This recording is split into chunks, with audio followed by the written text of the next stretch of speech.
You're watching Exit 1055 with your host, Richard Rose. Hey, good morning. I'm Richard Rose. Welcome to Exit 1055 Long Island.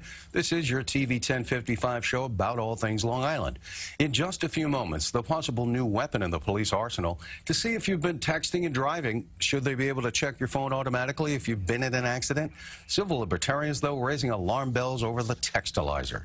But we begin with the disturbing findings that radioactive materials were handled at the former Grumman plant, still owned by its merged and senior partner, Northrop Grumman.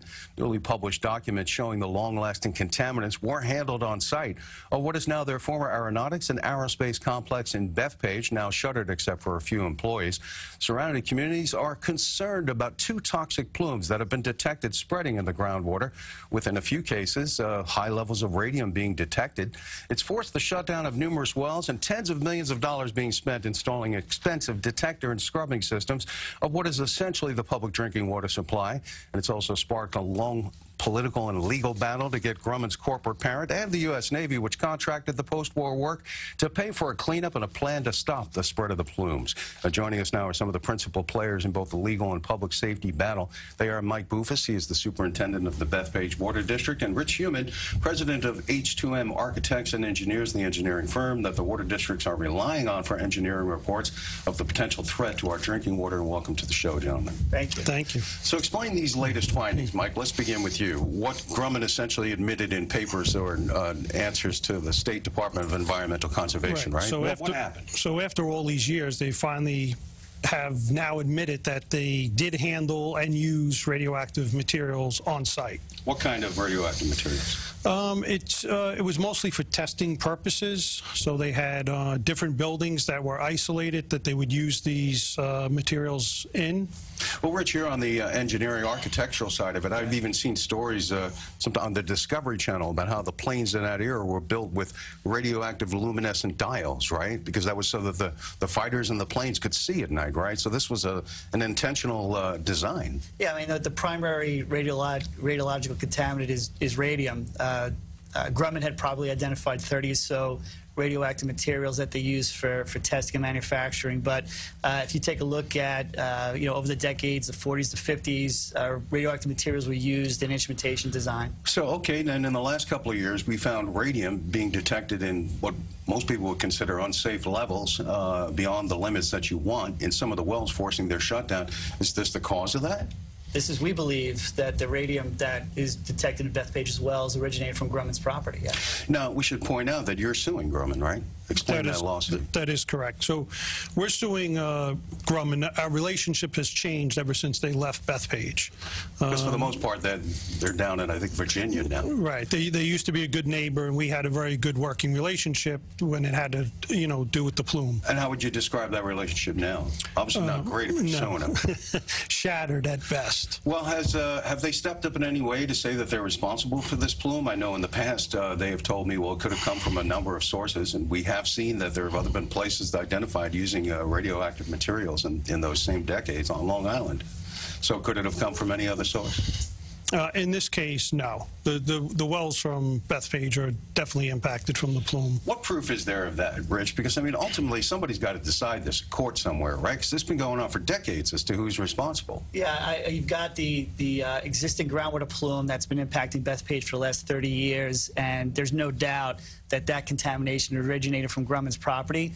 This radium issue is now something that H2M and Bethpage believe originated from Grumman's property. There's a lot of investigating that now is going to be taken on by the state in order to determine the connection between Grumman's property and Bethpage's wells. Has the state DEC made a determination that Grumman is responsible for these plumes?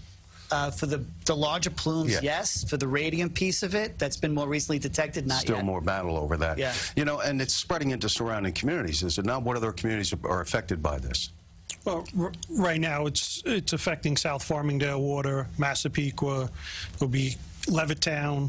It's going to make its way down south. Because that's what groundwater does. It eventually just keeps moving, and then it affects, and people live on drinking water from public wells here.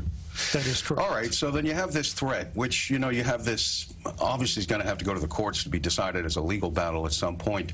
What have you spent so far to make sure the water is safe, and is the water safe to drink? The water is absolutely safe to drink.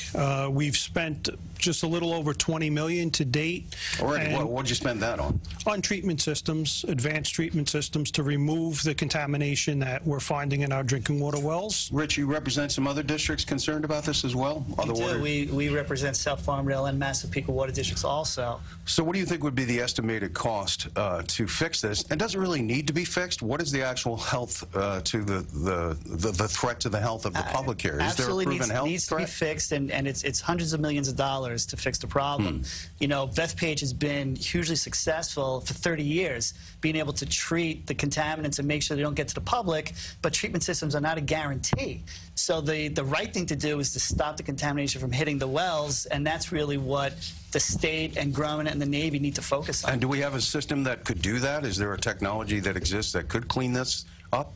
There's technology that exists. It's complicated and it's costly, but it could be done. Well, you mentioned it there, you know, and even I talked to a top company executive. He mentioned to me that some of the solutions that you've talked about, you mentioned it just now, hundreds of millions of dollars. He said, you know, this is a potential money grab for all the water district systems so they can get their dream modernized water and infiltration drinking systems.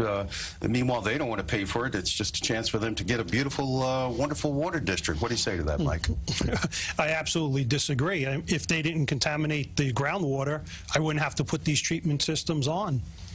Should the Navy, and I guess ultimately if it's the Navy, U.S. Navy is U.S. government, they were a military contractor. When these things go to court, a lot of times, the company being sued, the manufacturer will often say they were doing it in the role of fulfilling an urgent military need for the U.S. government, the taxpayer. So do you think that the Navy has a role in this, and are taxpayers on the hook for any potential cleanup here? The Navy has responsibility, definitely has responsibility, and Grumman and the Navy, regardless from our perspectives, they're both responsible. Who puts the money up is really not our issue. We just want to make sure that it gets remediated. Where's your legal case stand right now? What part of it is it up to? We're actually in the Second Circuit, the appellate division. So we did not have a favorable decision in the first part. You're going to appeal? We are in the middle of an appeal right now. And meanwhile, Senator Schumer's been pressuring. Any progress to report that?